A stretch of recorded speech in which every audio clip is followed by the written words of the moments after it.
दोस्तों, आपने कभी न कभी कार्यपालिका के बारे में तो सुना ही होगा।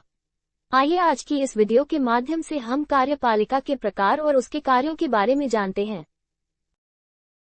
पहले हम इसकी परिभाषा के बारे में जानते हैं। सरकार की वह शाखा है जो विधायिका द्वारा बनाए गए कानूनों को क्रियान्वित करती है और उसी के आधार पर प्रशासन का संचालन करते हैं।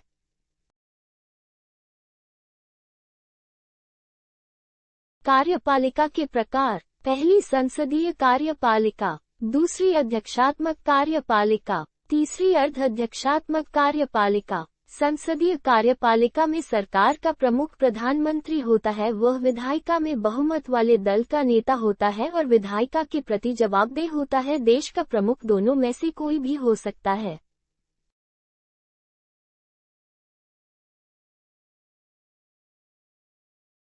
दूसरा अध्यक्षात्मक कार्यपालिका। अध्यक्षात्मक कार्यपालिका में देश का प्रधान राष्ट्रपति होता है और वही सरकार का भी प्रधान होता है और राष्ट्रपति का चुनाव प्रत्यक्ष रूप से वोट डालकर किया जाता है, किंतु वह विधायिका के प्रति जवाबदेह नहीं होता।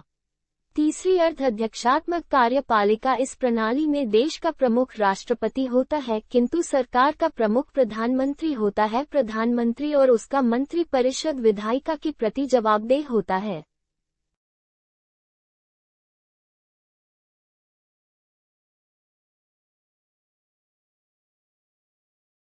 कार्यपालिका के कार्य: पहला, आंतरिक शासन संबंधी कार्य। प्रत्येक राज्य राजनीतिक रूप में संगठित समाज है और इस संगठित समाज की सर्वप्रथम आवश्यकता शांति और व्यवस्था बनाए रखना होता है तथा ये कार्य कार्यपालिका के द्वारा ही किया जाता है। इसके अतिरिक्त व्यापार और यातायात, शिक्षा और स्वास्थ्य से संबंधित सुविधाओं की व्यवस्था और कृषि पर नियंत्रण आदि कार्य भी कार्यपालिका द्वारा ही किए जाते हैं।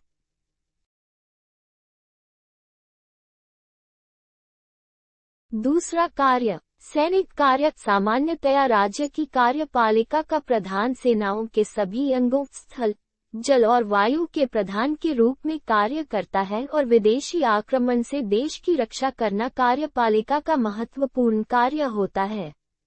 अपने इस कार्य के अंतर्गत कार्यपालिका आवश्यकतानुसार युद्ध अथवा शांति की घोषणा कर सकती है।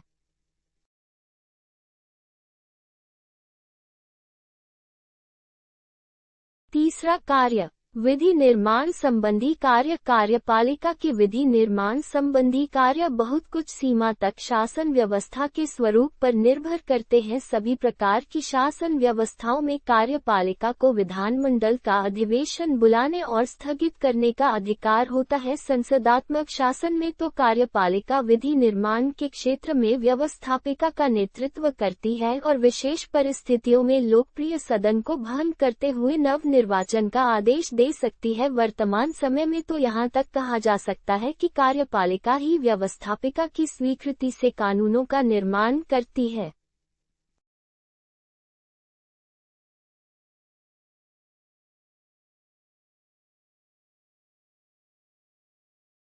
चौथा कार्य, वित्तीय कार्य। यद्यपि वार्षिक बजट स्वीकृत करने का कार्य व्यवस्थापिका द्वारा किया जाता है, किंतु इस बजट का प्रारूप तैयार करने का कार्य कार्यपालिका ही कर सकती है। कार्यपालिका का वित्त विभाग आय के विभिन्न साधनों द्वारा प्राप्त आय के उपभोग पर विचार करता है।